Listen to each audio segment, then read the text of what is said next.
محمدا عبده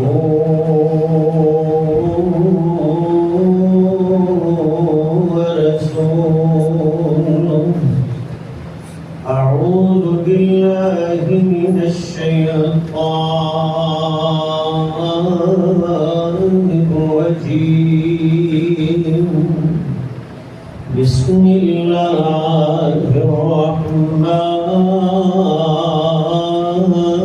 الرحيم يا أيها الذين آمنوا توبوا إلى الله توبة نصوحا عسى ربكم أن يكفر عنكم سيئاتكم ويدخلكم جنات تجري من تحتها الأنهار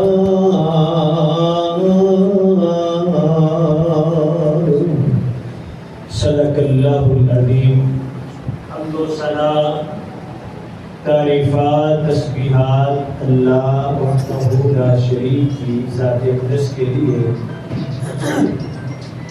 درود و سلام امام الانبیاء جناب محمد رسول اللہ صلی اللہ علیہ وآلہ وسلم کی ذات گرامی پہ. حدیث سامعین، رمضان المبارک کا یہ مہینہ گزر گیا، ایک دو دن باقی ہیں. تو اس مہینے کا ایک مقصد تھا کہ ہم اللہ رب العالمین کو راضی کر کے اللہ سے جنت کا سودا کر سکیں. اور یہ مہینہ گزرے تو ہم اپنے اندر کوئی تبدیلی محسوس کریں. اب میں اور آپ ہم اپنا محاسبہ کریں، ذرا اپنے آپ کو دیکھیں کہ یہ مہینہ ہم گزار چکے، روزے ہم رکھ چکے، صدقہ خیرات بھی ہم نے کیا، وہ قیام اللیل میں دعائیں بھی کر لی. کچھ دل کے اندر کوئی تبدیلی محسوس ہوتی ہے؟ اگر تو یہاں کچھ تبدیلی محسوس ہوتی ہے تو یقیناً ہم کامیاب ہوں گے. اور اگر یہ صرف روٹین ہی تھی کہ بس بطور عادت ہم یہ سب کرتے گئے، ہم بطور عبادت نہ کر سکے. یہ مہینہ گزرا، رمضان کے روزے بھی ہم نے رکھے، وہ صبح سے شام تک بھوک اور پیاس کو برداشت بھی کیا، رات کو قیام بھی کیا، وہ اللہ سے دعائیں اور التجائیں بھی ہوئی. لیکن اگر دل میں کوئی تبدیلی محسوس نہیں ہوتی تو ہمیں فکر کرنی ہے کہ ہمارا یہ مہینہ بھی ضائع تو نہیں ہو گیا، کہ ہم اس میں بھی اللہ کو راضی نہیں کر سکے. اور پھر وہ پیغمبر علیہ السلام کے فرمان کے مطابق جو آپ نے سیڑھیوں پہ قدم رکھتے ہوئے آمین فرمایا تھا، اور اس میں ایک بات یہ تھی کہ جس کی زندگی میں رمضان آئے اور پھر وہ اللہ سے معافی نہ لے سکے، اللہ اس کو اپنی رحمت سے دور کر دے، یہ حقیقی ذلیل و رسوا ہوا. تو کہیں ہم بھی ان میں شامل تو نہیں؟ کیا ہم اپنے اندر یہ تبدیلی محسوس کرتے ہیں؟ کیا کچھ فرق ہم پاتے ہیں پہلے سے؟ میرے بھائیوں، اگر نہیں تو پھر ہمارے پاس ابھی ایک اور چانس باقی ہے، ایک موقع باقی ہے، وہ ہے توبہ استغفار. آج بھی ہم اللہ کی طرف رجوع کر لیں، ہم سچے دل سے اللہ سے توبہ کر لیں. توبہ کیا ہے؟ اس کے 3 معنی قرآن مجید میں استعمال ہوئے ہیں. ایک معنی انسان اپنے گناہوں پر شرمندگی کا اظہار کرے. قرآن قرآن کہتا ہے فَتُوبُوا إِلَىٰ بَارِئِكُمْ فَاقْتُلُوا أَنفُسَكُمْ ذَٰلِكُمْ خَيْرٌ لَكُمْ عِندَ بَارِئِكُمْ۔ وہ موسیٰ علیہ السلام کی قوم سے، بنی اسرائیل سے کہا گیا تھا تم اپنے خالق کے سامنے اپنے گناہوں پہ شرمندگی کا اظہار کرو، توبہ کی یہ پہلی شرط۔ اور دوسرا معنی اللہ کی طرف توجہ کرنا، لقد تاب اللہ علی النبی، اللہ نے نبی علیہ السلام کی طرف توجہ کی۔ ایک یہ معنی استعمال ہوتا ہے، اور تیسرا معنی ہوتا ہے اللہ کی طرف رجوع کرنا۔ سبحانک تبت الیک، جناب موسیٰ علیہ السلام نے کہا تھا اللہ تو پاک ہے، تبت الیک، میں تیری طرف رجوع کرتا ہوں۔ یہ تین معنی توبہ کے۔ اب ان تینوں معنی کو سامنے رکھیں تو تعریف یہ بنی، توبہ کیا ہے کہ انسان اللہ کے خوف کی وجہ سے اپنے گناہوں پہ نادم ہو، اپنے گناہوں پہ اسے شرمندگی محسوس ہو، اور اللہ سے آئندہ نہ کرنے کا عزم کرے، اور یہ اللہ کی طرف پلٹ جائے، گناہوں سے پھر کے اللہ کی طرف پلٹ کے حقوق اللہ کو بھی ادا کرنے لگے، اور اگر گناہ کا تعلق حقوق العباد سے ہے تو انہیں ادا کرنے لگے، یہ حقیقی توبہ ہے۔ دوسری بات، ہم دو لفظ استعمال کرتے ہیں، توبہ اور استغفار۔ عام طور پہ سمجھا جاتا ہے دونوں ایک ہی چیز ہے، نہیں، دونوں میں فرق ہے۔ استغفار کا معنی ہے اللہ سے معافی مانگنا۔ جب ہم کہتے ہیں اللہ ہمیں معاف کر دے، یہ کیا ہے؟ استغفار ہے۔ رب اغفر لی کی صدا لگاتے ہیں، یہ استغفار ہے۔ اللہم اغفر لنا ورحمنا کے الفاظ بولتے ہیں، یہ استغفار ہے۔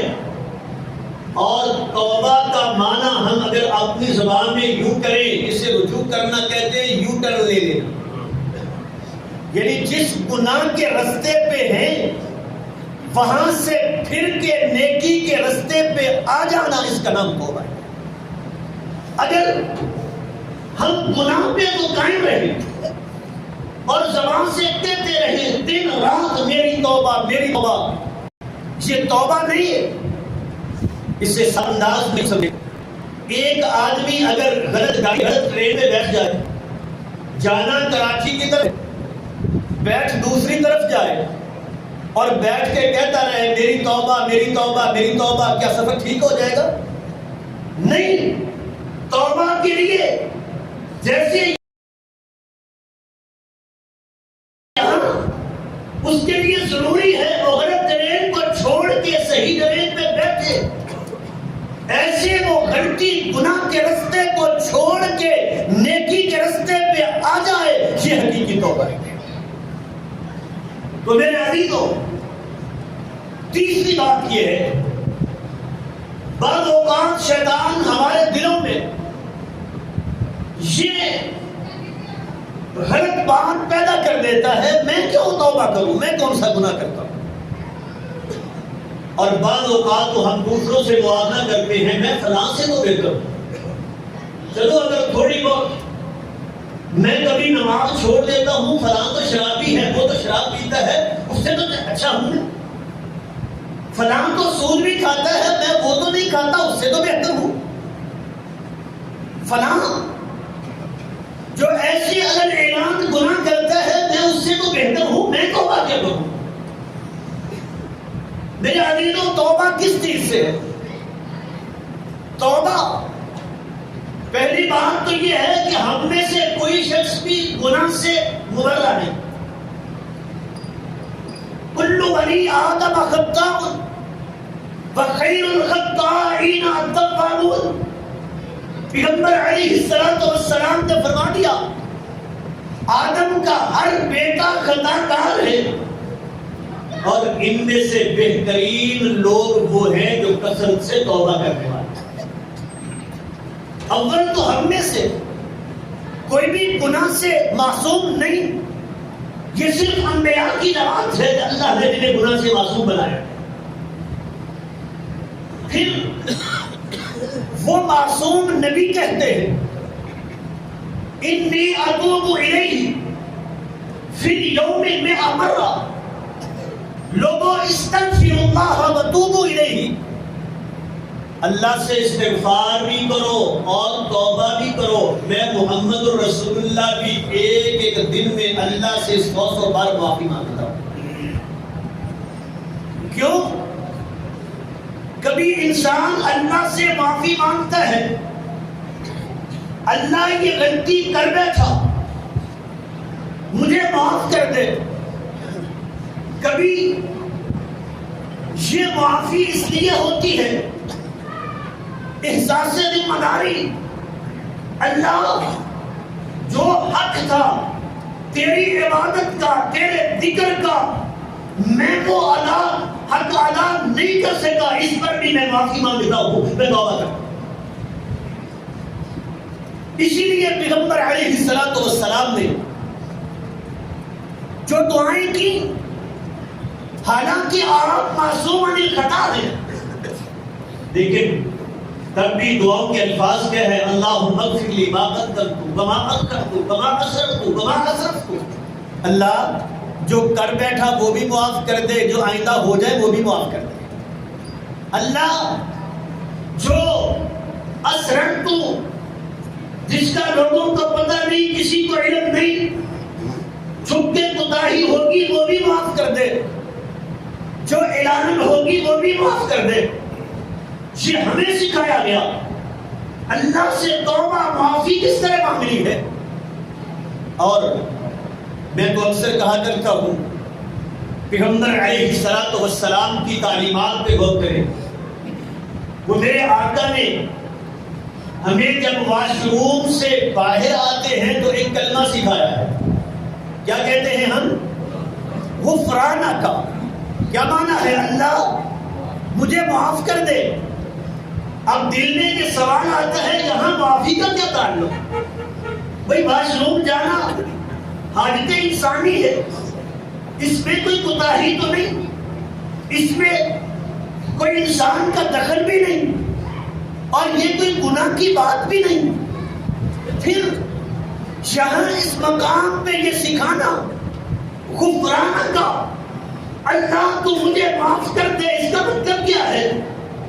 تو بات یوں سمجھاتی ہے, یہ اس بات کا اظہار ہے اللہ حق تو یہ تھا کہ میرے یہ لمحات بھی تیرے ذکر کے بغیر نہ گزرتے.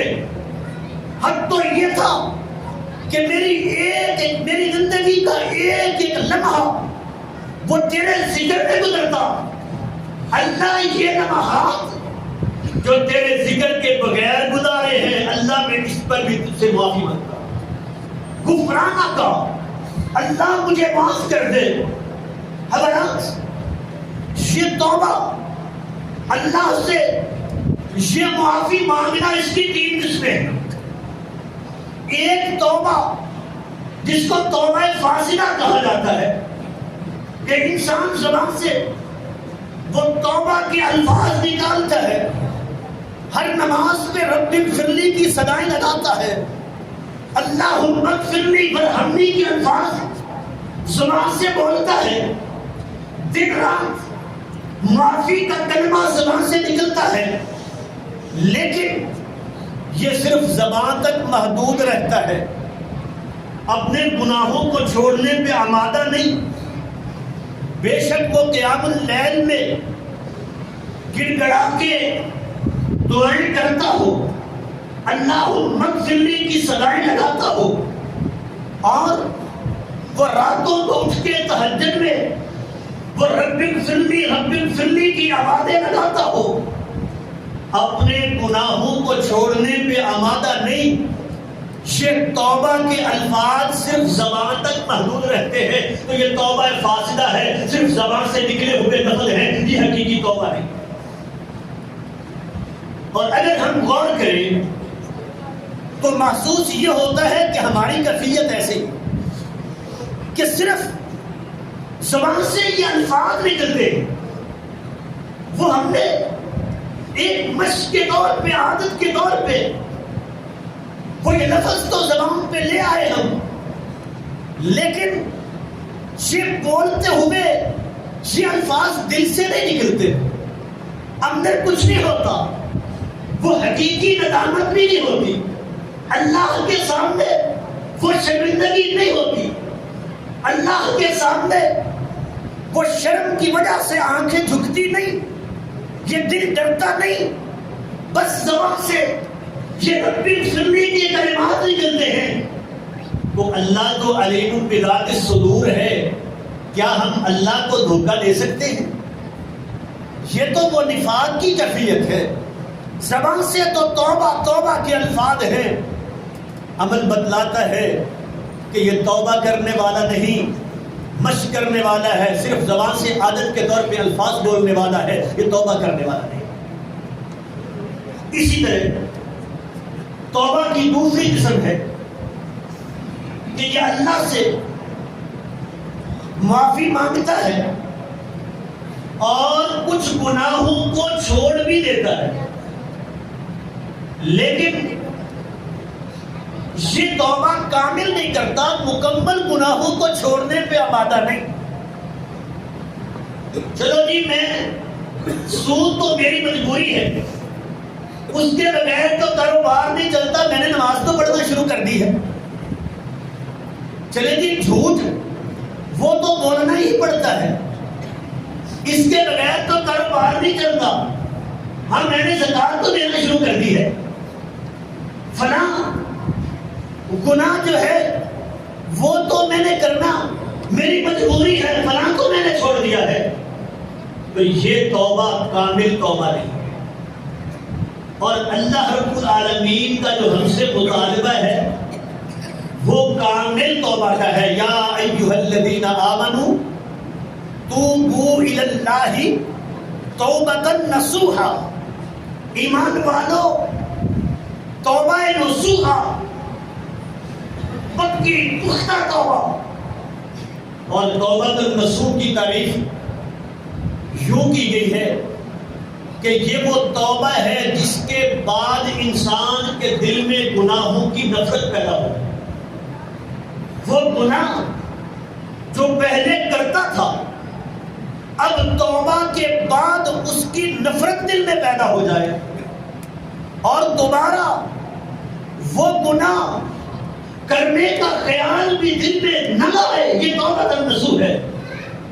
اور قرآن نے ہم سے یہی مطالبہ کیا ہے، یا ایھا الذین آمنوا توبوا الی اللہ توبۃ نصوحا، یہ ہے تیسری قسم، کامل پختہ توبہ، جس میں تمام گناہوں سے، جس بات کا مجھے پتہ چل گیا یہ اللہ کی نافرمانی کا عمل ہے، اس سے اللہ ناراض ہو جاتے ہیں، وہ چھوٹا گناہ ہے، وہ بڑا گناہ ہے، میں یہ بھی نہ دیکھوں اور یہ صغیرہ اور کبیرہ کے چکر میں پڑ کے کہ صغیرہ کرتا چلا جاؤں، یہ بھی نہیں، بلکہ قرآن مجید میں اللہ رب العالمین نے ایمان والوں کا وصف یہ بیان کیا ہے، وَلَمْ يُصِرُّوا عَلَىٰ مَا فَعَلُوا وَهُمْ يَعْلَمُونَ، وہ جانتے بوجھتے اللہ کی نافرمانی پر اصرار نہیں کرتے،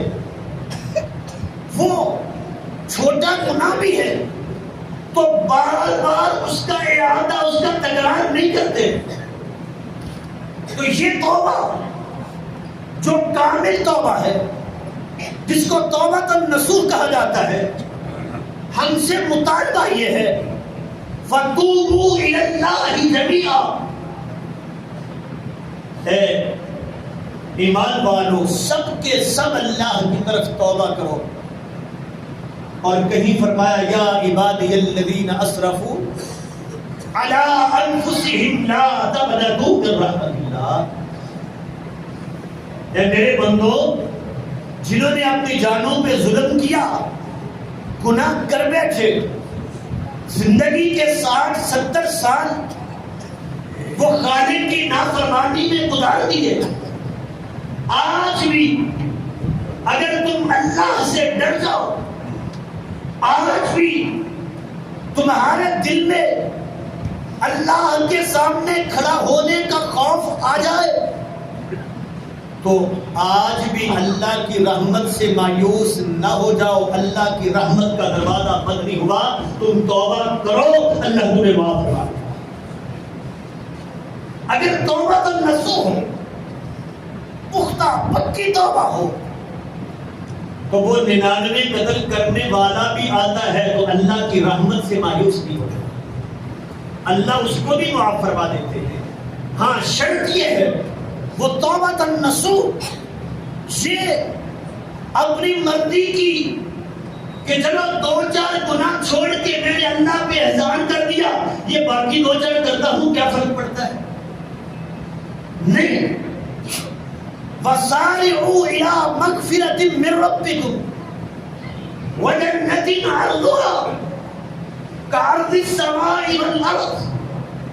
لوگوں، اللہ کی معافی کا دریا بہہ رہا ہے، دوڑو اس معافی کی طرف. آج وقت ہے اللہ سے معافی حاصل کرو. سابقوا إِلَىٰ مَغْفِرَةٍ مِّن رَبِّكُمْ، فرمایا اللہ کی معافی کی طرف دوڑو، آج وقت ہے. اور قرآن مجید میں خالق کائنات نے ایمان والوں کا وصف بیان کیا. والذین اذا فعلوا فاحشة او ظلموا انفسهم ذکروا اللہ فاستغفروا لذنوبهم. جو اپنی جانوں پہ ظلم کر بیٹھتے ہیں، بے حیائی کر بیٹھتے ہیں، اللہ کی نافرمانی کر بیٹھتے ہیں، ذکر اللہ، اللہ کی یاد آتی ہے. دل میں یہ احساس اگر ایمان ہو تو وہ نفس لوامہ جو انسان گناہ کرے تو ملامت کرتا ہے، یہ نفس لوامہ جب اس کو ملامت کرتا ہے، ذکر اللہ، اللہ کی یاد آتی ہے. فاستغفروا لذنوبهم، تو اپنے گناہوں کی معافی مانگ لیتے ہیں. یہ ایمان والوں کا وصف ہے. وہ گناہوں پہ اصرار نہیں کرتے، بار بار دہراتے نہیں. غلطی ہو جائے فوراً اللہ کی طرف رجوع کرتے ہیں. اور یہ معافی کیوں مانگنی ہے؟ اللہ نے جو ہم پہ انعامات کیے ہیں ان کا حق یہ ہے کہ ہم اللہ سے کثرت سے استغفار کرتے ہیں. معافی مانگنا گویا کہ حقیقت میں اللہ کا شکر ادا کرنا ہے. دلیل سورہ اذا جاء نصر اللہ والفتح ورأیت الناس يدخلون فی دین اللہ افواجا فسبح بحمد ربک واستغفرہ انہ کان توابا. اے میرے پیغمبر جناب محمد رسول اللہ صلی اللہ علیہ وآلہ وسلم، جب اللہ کی مدد آ جائے، فتح مل جائے، فتح مکہ کی بات ہے، والفتح، اللہ اس شہر کو جہاں سے آپ کو نکالا گیا وہاں کا حاکم آپ کو بنا دے، وہ کعبۃ اللہ جہاں نماز پڑھنے سے آپ کو روکا گیا اس کی چابیاں آپ کے ہاتھ میں آ جائیں، وہ سردار جو کبھی آپ کو اذیتیں دیا کرتے تھے وہ ہاتھ باندھ کے آ کے آپ کے سامنے کھڑے ہو جائیں. جب اللہ کا اتنا بڑا انعام مل جائے تو اس انعام کا شکر کیسے ادا کرنا ہے؟ اذا جاء نصر اللہ والفتح، جب اللہ کی نصرت آ جائے، یہ فتح مل جائے، فرأیت الناس یدخلون فی دین اللہ افواجا، اور آپ دیکھیں لوگ فوج در فوج یہ دین اسلام میں داخل ہو رہے ہوں. یہ دین جس کی دعوت دینے کے لیے آپ نے کہیں پتھر بھی کھائے ہیں، وہ سالوں کی دعوت کے بعد بھی جو سینکڑوں لوگ مسلمان ہوئے ہیں، اب اللہ کا انعام یہ ہو کہ ایک ایک دن میں فوج در فوج ہزاروں کی تعداد میں لوگ دین حق کو قبول کریں. جب اتنا بڑا انعام ملے تو اس کا شکر کیسے ادا کرنا ہے؟ فرمایا فسبح بحمد ربک فسبح بحمد ربک واستغفرہ، کہ اللہ کی تسبیح بیان کرنی ہے اور اللہ سے کثرت سے استغفار کرنا ہے. یہ اللہ کی نعمتوں کا یہ گویا کہ شکرانہ ہوتا ہے کہ انسان اللہ سے کثرت سے توبہ کرے. حضرات یہ توبہ کیوں کرنی ہے؟ اس لیے کہ میرے رب نے قرآن مجید میں فرما دیا وَمَن لَمْ يَتُبْ فَأُولَٰئِكَ هُمُ الظَّالِمُونَ، جو توبہ نہیں کرتے یہ ظالم ہے. تاکہ ہم ظالموں کی صف سے نکل جائیں اس لیے اللہ کے سامنے توبہ کرنی ہے. حضرات یہ توبہ یہ استغفار کثرت سے ہو، فائدہ کیا ہوگا؟ پہلا فائدہ یہ ہے گناہوں سے معافی مل جائے گی. پیغمبر علیہ السلام نے فرمایا التائب من الذنب کمن لا ذنب لہ، توبہ کرنے والے کے گناہ اللہ اس طرح معاف کر دیتے ہیں یوں اس کے نامہ اعمال کو گناہوں سے صاف کر دیتے ہیں گویا کہ اس نے گناہ کیا ہی. التائب من الذنب کمن لا ذنب لہ، یہ توبہ کریں گے فائدہ کیا ملے گا؟ اگر یہ توبہ نصوح ہوئی تو صرف گناہ مٹیں گے نہیں. قرآن کہتا ہے فَأُولَٰئِكَ إِلَّا مَن تَابَ وَآمَنَ وَعَمِلَ صَالِحًا فَأُولَٰئِكَ يُبَدِّلُ اللَّهُ سَيِّئَاتِهِمْ حَسَنَاتٍ. یہ صحیح توبہ کر لیں، اپنے سالے سے اپنی توبہ کو سچا ثابت کریں، ایمان سے اپنی توبہ کو سچا ثابت کریں. فَأُولَٰئِكَ يُبَدِّلُ اللَّهُ سَيِّئَاتِهِمْ حَسَنَاتٍ، اللہ گناہوں کو صرف مٹائے گا نہیں بلکہ میرا خالق گناہوں کو نیکیوں میں تبدیل کر دے گا. قرآن کی آیت ہے فَأُولَٰئِكَ يُبَدِّلُ اللَّهُ سَيِّئَاتِهِمْ حَسَنَاتٍ، اللہ صرف گناہ مٹائے گا نہیں بلکہ گناہوں کو نیکیوں میں بدل دے گا. وہ ماعز اسلمی کی مثال سامنے ہے جو پیغمبر علیہ السلام کے ساتھ پاس آ کے اعتراف کرتے ہیں اپنے گناہوں کا. اللہ کے پیارے پیغمبر بدکاری جیسا گناہ کر بیٹھا ہوں لیکن توبہ ایسی ہے یہ دل میں اللہ کے سامنے وہ کھڑے ہونے کا وہ ڈر وہ چین نہیں لینے دیتا.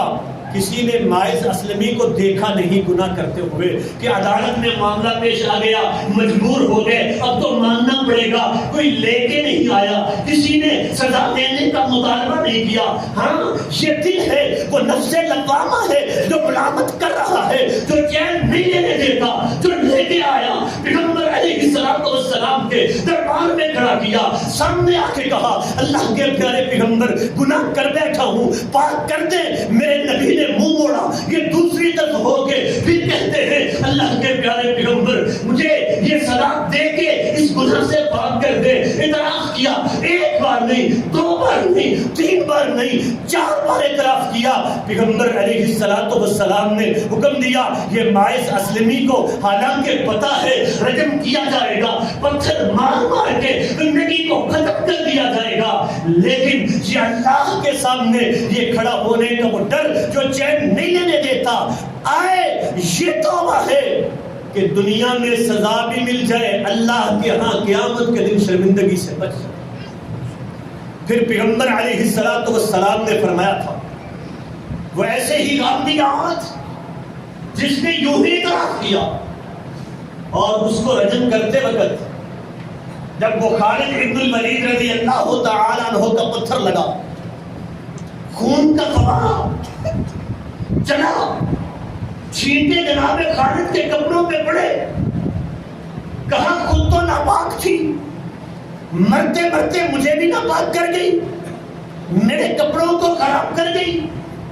کہا مہلن یا خالد، خالد رک جاؤ، لقد تابت توبۃ لو قسمت علی 70 رجلا من اہل المدینہ، یہ تو ایسی توبہ کر کے گئی ہے اگر مدینہ کے 70 گناہگاروں پہ تقسیم کی جائے اللہ سب کو معاف فرما دے. حضرات یہ توبہ جس میں یوں گناہ سے شرمندگی ہو، یوں تڑپ ہو، یوں اللہ کے سامنے چین نہ ہے اللہ تیری نافرمانی کر بیٹھے، یوں اخلاص کے ساتھ توبہ نصوح ہو، تو پھر اللہ فرماتے ہیں فَأُولَٰئِكَ يُبَدِّلُ اللَّهُ سَيِّئَاتِهِمْ حَسَنَاتٍ، اللہ پھر گناہوں کو مٹاتے نہیں ہیں بلکہ اللہ گناہوں کو نیکیوں میں بدل دیتے ہیں. تیسرا فائدہ کیا ہے؟ اگر استغفار توبہ کی جائے، آج اگر ہم خالص دل سے، خالص نیت سے اللہ کے ساتھ پختہ عزم کر کے اپنے اپنے گناہوں کو یاد کر کے، مجھے پتا ہے لوگ جیسے سمجھتے ہیں میں کیسا ہوں مجھے پتا ہے، ہر انسان کو اپنے بارے میں پتا ہے، ہم اپنے اپنے گریبان میں جھانکیں، اپنے اپنے گناہوں کو یاد کریں اور اللہ سے وعدہ کریں اللہ یہ گناہ مجھ سے ہو جاتے تھے، اللہ غلطی کرتا تھا، اللہ یہ کوتاہی ہو جاتی تھی، آج شرمندہ ہوں، تجھ سے وعدہ کرتا ہوں دوبارہ نہیں کروں گا، یہ وعدہ کرتا ہوں اللہ دوبارہ یہ گناہ نہیں دہراؤں گا. نماز چھوڑتا تھا، آج کے بعد نماز نہیں چھوٹے گی. جھوٹ بولتا تھا، آج کے بعد اس زبان سے جھوٹ نہیں نکلے گا. سود کھاتا تھا، آج سے توبہ کرتا ہوں، آج کے بعد سود کا لقمہ میرے پیٹ میں نہیں جائے گا. اللہ میں لوگوں کو دھوکہ دیا کرتا تھا، آج کے بعد میں اپنے گناہوں کا اعتراف کرتا ہوں، یہ گناہ کبھی نہیں دہراؤں گا. آج اللہ سے توبہ کر لیں. فائدہ کیا ہوگا؟ پیغمبر علیہ السلام نے فرما دیا جب انسان گناہ کرتا ہے، یہ ایک گناہ کرتا ہے اس کے دل پہ ایک سیاہ نقطہ لگ جاتا ہے، دوسرا گناہ کرتا ہے دوسرا نقطہ لگ جاتا ہے، تیسرا گناہ کرتا ہے تیسرا نقطہ لگ جاتا ہے. یہ گناہ بڑھتے چلے جاتے ہیں، وہ نقطے بڑھتے بڑھتے اس کا سارا دل سیاہ ہو جاتا ہے. اور جب دل سیاہ ہو جائے تو پھر کیا ہوتا ہے؟ پھر قرآن اثر نہیں کرتا. پھر جب دل سیاہ ہو جائے پیغمبر کی بات سنتے ہیں دل پہ اثر نہیں ہوتا. ایمان والوں کا وصف انما المؤمنون الذین اذا ذکر اللہ وجلت قلوبهم واذا تلیت علیہم آیاتہ زادتہم ایمانا وعلی ربہم یتوکلون. یہ ایمان والوں کی نشانی ہے جب ان کے سامنے اللہ کا ذکر، وہ قرآن اللہ کا ذکر ہے، الذین اذا ذکر اللہ، جب اللہ کا ذکر کیا جاتا ہے وجلت قلوبہم، ان کے دل ڈر جاتے ہیں. اور واذا تلیت علیہم آیاتہ زادتہم ایمانا، جب آیات کی تلاوت کی جاتی ہے ان کے ایمان بڑھ جاتے ہیں. اگر ہم اپنا محاسبہ کریں، کیا قرآن سن کے یہ ہمارے دل بھی ڈرتے ہیں؟ یہ قرآن ہم نے تراویح میں بھی سنا، ہم نے یہ قرآن رمضان کے ان ایام میں پڑھا. بڑے فخر سے ہم کہہ دیں گے کہ ہم میں نے اس مہینے میں 10 قرآن مکمل کیے، روزانہ 5 پارے میں تلاوت کرتا تھا. لیکن یہ اندر دیکھیں وجلت قلوبہم، کیا یہ نشانی پیدا ہوئی؟ اگر نہیں تو سمجھیں اس لیے کہ یہ دل سیاہ ہو چکا ہے. اور جب دل یہ سیاہ ہو گیا، سخت ہو گیا، ثم قست قلوبکم من بعد ذلک فہی کالحجارہ او اشد قسوہ. اور وہ مثال جو اللہ نے بیان کی ہے کہ پھر تمہارے دل سخت ہو گئے پتھروں کی طرح، اس سے بھی سخت. جب یہ دل سیاہ ہو گیا، یہ سخت ہو گیا، نہ وہ اللہ کا ڈر پیدا ہوتا ہے، نہ قرآن پڑھنے سے وہ ہمارے دل ڈرتے ہیں، نہ ایمان بڑھتا ہے. اگر آج توبہ کر لے تو چوتھا فائدہ یہ ہوگا اللہ یہ سارے نقطے مٹا کے، یہ ساری سیاہی مٹا کے تیرے دل کو دوبارہ سے نور سے منور کر دے. یہ فائدہ ہے توبہ کرنے کا. اسی لیے آج ہمارے پاس وقت ہے، ہم اپنے گناہوں کو یاد کر کے دنیا میں کسی کو بتانے کی ضرورت نہیں، وہ رب جانتا ہے. اسی مجلس میں بیٹھے بیٹھے وہ اپنے گناہوں کو یاد کر کے اللہ سے ایک وعدہ کر لیں، اللہ ان گناہوں پہ شرمندگی کا اظہار کرتے ہیں، آئندہ نہ کرنے کا پختہ عزم کرتے ہیں، اللہ آئندہ نہیں کریں گے، آج یہ وعدہ کر لیں، انشاءاللہ یہ دل کی سیاہی بھی ختم ہو جائے گی، یہ دل نور سے منور بھی ہو جائیں گے، اور اللہ ان گناہوں کو نیکیوں میں تبدیل بھی کر دیں گے۔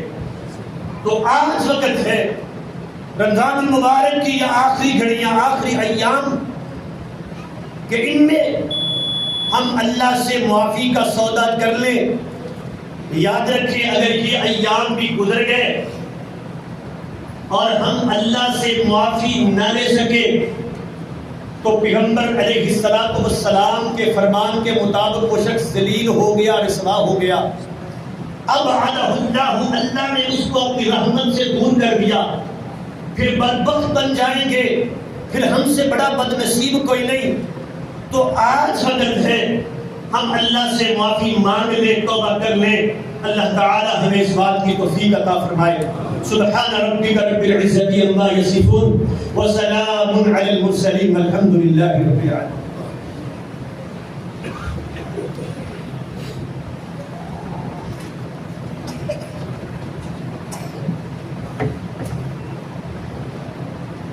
عزیز سامعین، دوسرے خطبے سے پہلے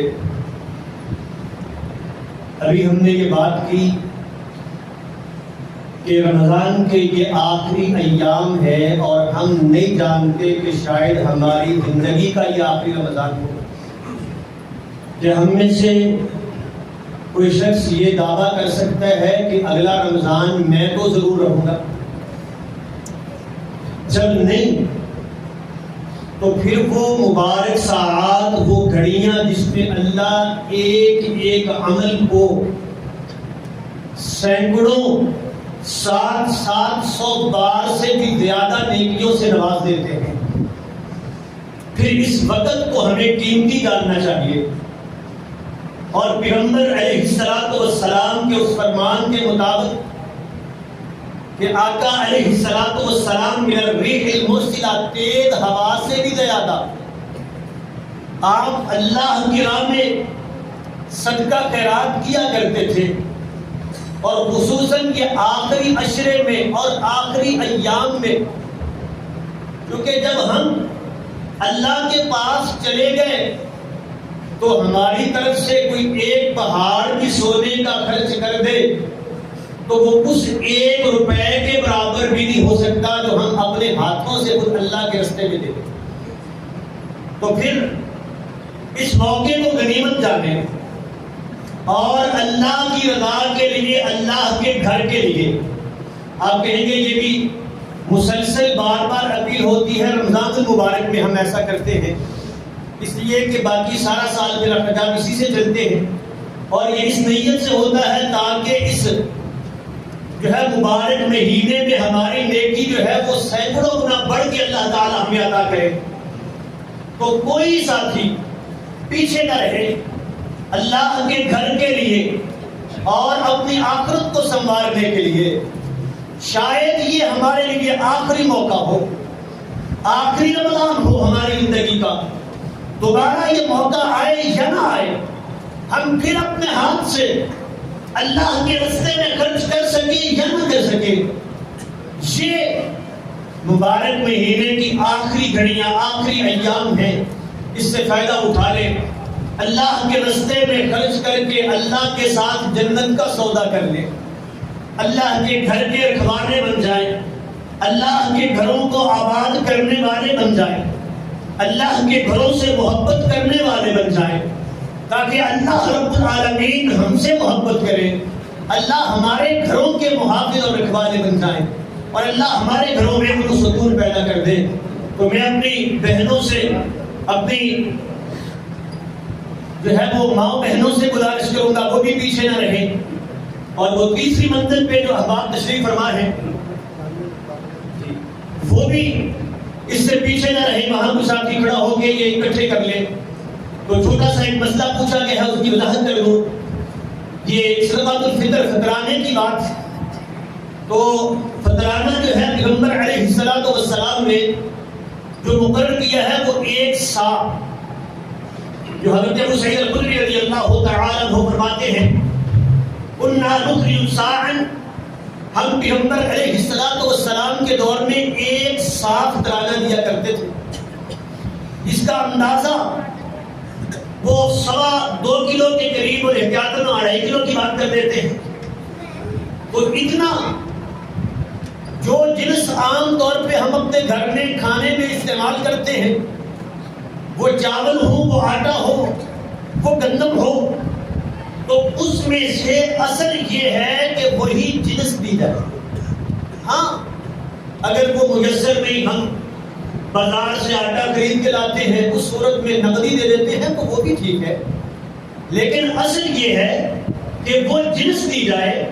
کیونکہ پیغمبر علیہ السلام نے طعام کا نام لیا ہے کہ جو عام گھر میں چیز طعام کے طور پہ استعمال ہوتی ہے وہ بطور صدقۃ الفطر دی. اور دینا کس کو ہے؟ نبی کریم علیہ السلام نے فرما دیا وَطُعْمَةً لِلْمَسَاكِينَ، یہ مساکین کا کھانا ہے. مسکینوں کو اپنے محلے میں، قریبیوں میں، رشتہ داروں میں مساکین کو دیکھیں، یہ ان کو دیں. اور تیسری چیز یہ ہے کہ ادائیگی کب کرنی ہے؟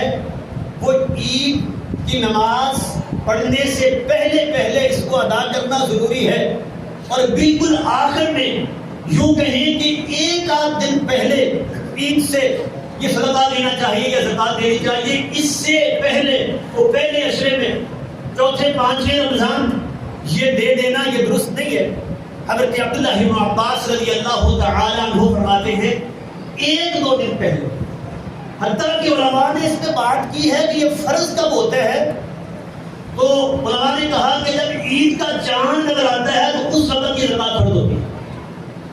اور بعد نے کہا کہ اگلی دن کی صبح کی نماز جب فجر طلوع ہوتی ہے تو اس وقت یہ فرض ہوتی ہے، یعنی آخری وقت ہے اس کا. تو اس لیے اس کو آداب بھی آخر میں کرنا چاہیے. یہ شروع رمضان میں درمیان میں کر دینا یہ درست نہیں ہے. اور چوتھی بات یہ ہے کہ گھر کے جتنے افراد ہیں وہ چھوٹے ہوں بڑے ہوں، روزہ رکھتے ہوں یا نہ رکھتے ہوں، سب کی طرف سے ادا کرنا ہے. 5ویں بات ہمارے ہاں عام طور پہ معروف ہے، گھر میں کوئی مہمان آ جائے تو اس کا بھی صدقہ پڑ جاتا ہے. جتنے ملازم گھر میں کام کرتے ہیں ان کا صدقہ بھی دینا ہے. بھئی آپ زائد طور پہ دینا چاہیں تو آپ کی مرضی ہے، لیکن شرعی طور پہ آپ کی ذمہ داری نہیں. وہ ملازم چونکہ اجرت لیتے ہیں، وہ اپنی تنخواہ لیتے ہیں، ان کا صدقہ آپ کی ذمہ داری نہیں. اپنی خوشی سے دینا چاہیے دے دیں. مہمان کا وہ صدقۃ الفطر آپ دیں یا آپ کی ذمہ داری نہیں. ہاں اپنی مرضی سے آپ دینا چاہیں خوشی سے تو آپ کی مرضی ہے، آپ پابند نہیں ہے اس بات کی. پابند وہی ہے کہ اس نے اپنی طرف سے صدقۃ الفطر ادا کرنا ہے. اللہ تعالی ہمیں توفیق عطا فرمائے اور رمضان کے ان آخری ایام میں ہم اللہ سے معافی کا سودا کر سکیں. اللہ تعالی ہمیں ایمان والا بنا دے. ان الحمد لله نحمده ونستعينه ونستغفره ونؤمن به ونتوكل عليه ونعوذ بالله من شرور انفسنا ومن سيئات اعمالنا من يهده الله فلا مضل له ومن يضلل فلا هادي له واشهد ان لا اله الا الله وحده لا شريك له واشهد ان محمدا عبده ورسوله. اللهم صل على محمد وعلى ال محمد كما صليت على ابراهيم وعلى ال ابراهيم انك حميد مجيد. اللهم بارك على محمد وعلى ال محمد كما باركت على ابراهيم وعلى ال ابراهيم انك حميد مجيد. اللهم اغفر لنا وارحمنا انك انت الغفور الرحيم. وصلى الله تعالى على خير خلقه محمد واله واصحابه اجمعين برحمتك يا ارحم الراحمين.